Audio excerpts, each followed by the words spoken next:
Welcome to the Deep Dive. Today we're digging into a fascinating stack of your sources, all focusing on weight control, hormones, and that really stubborn belly fat. You know that feeling, right? You think you're doing everything by the book, but the weight just keeps creeping back, or maybe it settles right around your waist. Well, we're here to try to make sense of it all. Our mission today is to pull out the key insights from this material, basically giving you a shortcut to understanding that complex relationship between food, hormones, and fat storage, especially that dangerous visceral fat. Get ready for hopefully some aha moments that might just change how you think about managing your weight and health. Okay, let's dive right in. A really common starting point, something many people know, is the yo-yo effect. And it's not just a phrase, right? It's actually your body's specific way of responding when you regain weight after dieting. Often the root causes are, well, a mix of things. Energy imbalance, sure, but also big shifts in your hormones. And even psychological factors play a part. It's quite a precise cycle, really. You cut calories or carbs drastically, maybe lose some weight. Right. Your blood sugar drops, and your body might even start breaking down muscle for fuel, which isn't what you want. Then comes the intense hunger, the cravings. You eat more, your blood sugar shoots up, and boom, the body gets the signal to store fat. And what's really key here, something your sources point out, is that rapid weight loss can sometimes mean you lose muscle but keep the fat. Oh, wow. Yeah, and that just sets you up perfectly for that frustrating rebound. That sounds incredibly frustrating, like your body's fighting against you. So is there a way to, I don't know, work with your body instead? To avoid that rebound, what's the core idea in the materials? The fundamental principle, the real key takeaway from these sources, it's stabilizing your blood sugar. Think of it like keeping things on an even keel. When your blood sugar is stable, your body is more inclined to burn fat, preserve muscle, those cravings lessen, and your energy levels are better. Okay, that makes sense. But conversely, if you overload with, say, too much energy or carbs in one go, you get that spike. And that spike tells your body, store fat. Now, and the opposite is also true. If blood sugar drops too low, maybe from skipping meals or exercising without eating, the body panics a bit. It burns muscle, holds on to fat, and ramps up cravings. So finding that balance is crucial. Okay, blood sugar stability. Got it. But what's actually making the body react that way? Your sources dig deeper, right, into hormones. Can you unpack that a bit? What exactly are hormones doing here? Absolutely. Hormones are essentially chemical messengers. Think of them like tiny couriers. They're released by special glands, travel through your bloodstream, and deliver instructions to different organs, telling them what to do, how to function. And their jobs are incredibly wide-ranging. Cell growth, metabolism, energy use, reproduction, adapting to stress, mood, even fluid balance. Hormones are involved in almost everything. Wow. Okay, so they're the master regulators. But the sources link specific hormones directly to weight and fat, especially that belly fat. Let's get into those. Precisely. Yeah. Yeah, understanding these specific players is key. They really are the hidden controllers. First up, insulin. It comes from the pancreas, often called the fat-storing hormone. The main one people talk about, right? Definitely. Its main job is managing energy, storing it, often as fat. And it actually stops your body from breaking down existing fat. It wants to hold on to energy. Then you've got thyroid hormone, from the thyroid gland, obviously. This one directly controls your metabolism, how fast you burn energy. Too much, hyperthyroidism, your metabolism speeds up, you might lose weight. Too little, hypothyroidism, it slows right down, often leading to weight gain. And then there's cortisol, the stress hormone, made by the adrenal glands. We need it for short-term stress, but... Chronic stress is the problem. Exactly. Chronic high levels. That's linked to fat building up, especially around the abdomen. And it also increases cravings for, you guessed it, fatty and sugary foods. Right, the comfort food cravings under stress. Makes sense. Insulin, thyroid, cortisol, a powerful trio. What else is majorly involved, especially thinking about, say, differences often seen between men and women or with aging? Great point. That leads us to estrogen, produced mainly in the ovaries, but also adrenal glands and even fat cells themselves. Imbalances here, too high or too low, can definitely contribute to weight gain. And particularly, the drop in estrogen around menopause for women and also as men age is often linked to an increase in abdominal fat. Okay. And its counterpart, in a way, testosterone, produced in testes, ovaries, adrenal glands. This one actually helps burn fat, build muscle, and boost energy, so lower levels can make fat loss harder. And beyond those, your sources also mention others like ghrelin, the hunger hormone, and leptin, the fullness hormone. They're crucial for appetite control. It's a really complex interplay. It really sounds like it, a whole hormonal orchestra, like you said. So how does this translate to how we actually look, how we store fat? People talk about being apple-shaped or pear-shaped. Do these hormones influence that? Absolutely, they do. The apple shape, where fat gathers more around the belly, chest, maybe the face is different from the pear shape, which is more hips and thighs. But the critical thing here, health-wise, isn't just the shape itself. It's the type of fat. People with that apple shape tend to store more visceral fat. Right, and that's the one we need to be worried about. What makes it so different? Visceral fat is, well, it's the fat stored deep inside, packed around your vital organs, liver, intestines, pancreas. Not the stuff you can pinch. Exactly. Yeah. And that's the crucial difference. Visceral fat is metabolically active. It churns out inflammatory substances and hormones that disrupt normal bodily functions.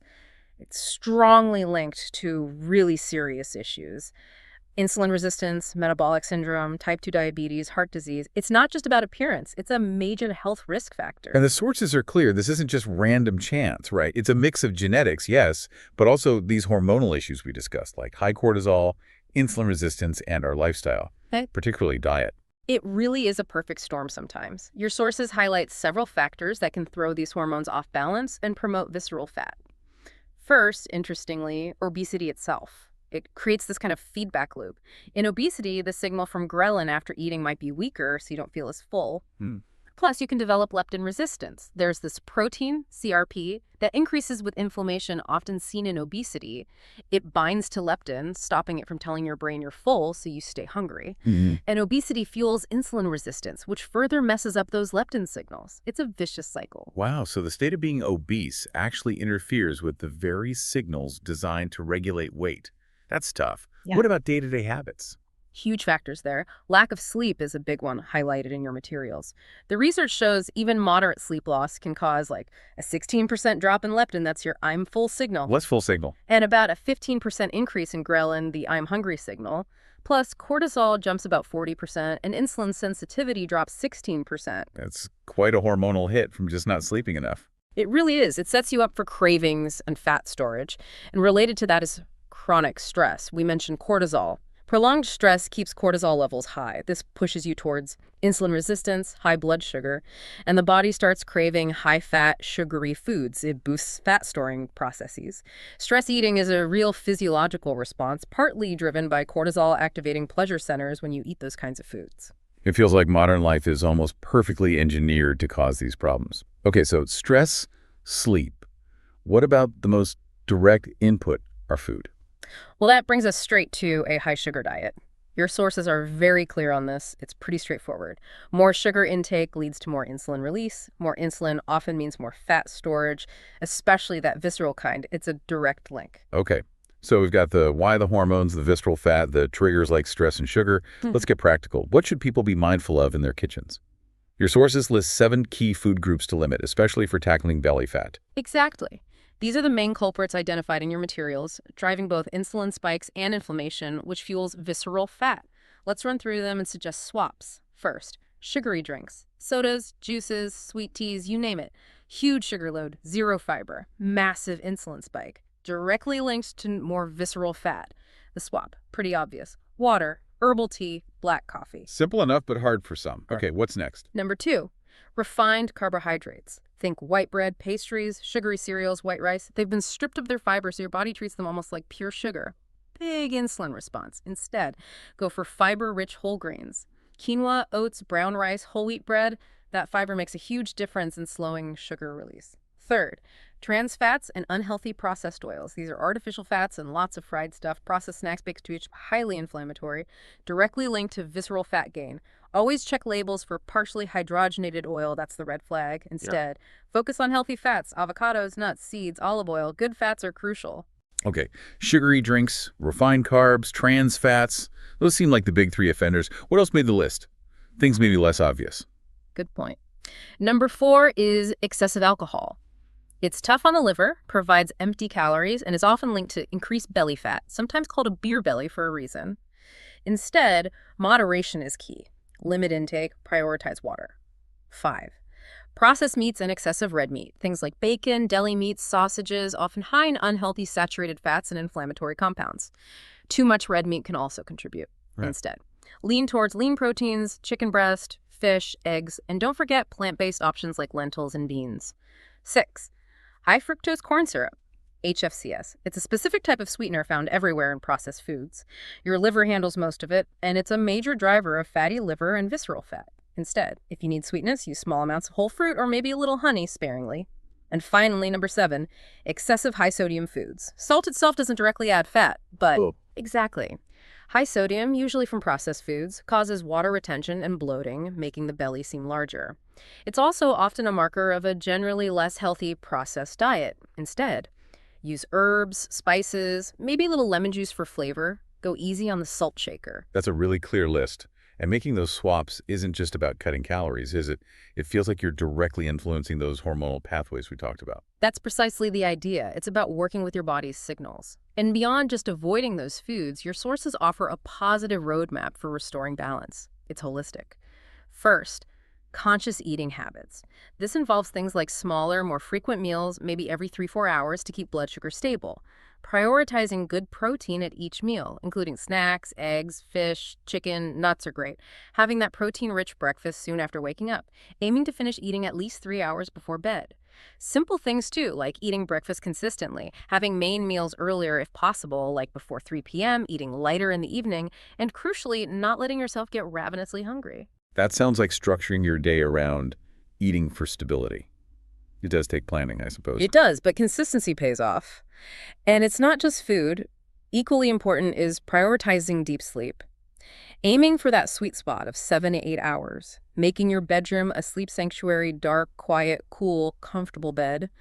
Also, limiting food and drinks, especially caffeine, alcohol, sugary stuff, for maybe 4 hours before bed. Trying to sync with your natural body clock, limiting screen time. All those things help. Yeah, the sleep connection seems undeniable based on what you said earlier. Absolutely. And then there's consistent movement. The guidelines suggest 150-300 minutes of moderate activity or 75-150 of vigorous activity per week. Key is gradual increase. Don't suddenly double your exercise. Maybe a 10% increase per week. And importantly, just incorporating more movement generally. Getting up from your desk, taking short walks, aiming for more steps daily, maybe building from 6,000 towards 10,000. It all adds up. So mindful eating, deep sleep, regular movement sounds like the foundations. What else did the research highlight for really balancing things out? The final piece, and it's a big one, is mastering stress and mindset. This means actively learning techniques to manage stress, cultivating a positive outlook, really understanding why you want to make changes, visualizing success. It also involves tuning into your body's hunger cues, learning how to build balanced meals, seeking support from positive people around you, recognizing movement is beneficial in so many ways, finding ways to fit it in, knowing your strengths, planning for challenges, and rewarding yourself for progress. That's all part of the mindset piece. Right, the mental game is huge. Huge. And finally, specifically related to food choices for balance, your sources mention, including hormone balancing foods, things rich in omega-3s like fatty fish, healthy fats from avocado, nuts, green tea, even things like milk thistle and legumes are mentioned as potentially beneficial. Wow. It really paints a picture of a sustainable, well-rounded approach. Definitely goes way beyond just simple dieting. It feels much more informed, focusing on how the body actually works. What an incredible deep dive today. We've covered a lot of ground from that frustrating yo-yo cycle through the complex world of hormones like insulin and cortisol, the real dangers of visceral fat, especially for that apple shape, and finally some really concrete dietary and lifestyle shifts that can make a genuine difference. It really brings us to a key question for everyone listening, doesn't it? Thinking about all this, how might understanding your own body's hormonal responses, your potential triggers, how might that fundamentally change the way you approach your food choices, your sleep, your stress management, day to day? Exactly. We really hope this deep dive has given you some powerful insights and empowers you to make choices that support your long-term health, looking beyond just a number on the scale. What was the biggest takeaway for you? Is there one small change you're thinking about making after hearing all this? We'd genuinely love to know what resonated. Thanks so much for joining us today as we explored how to understand your body better, truly from the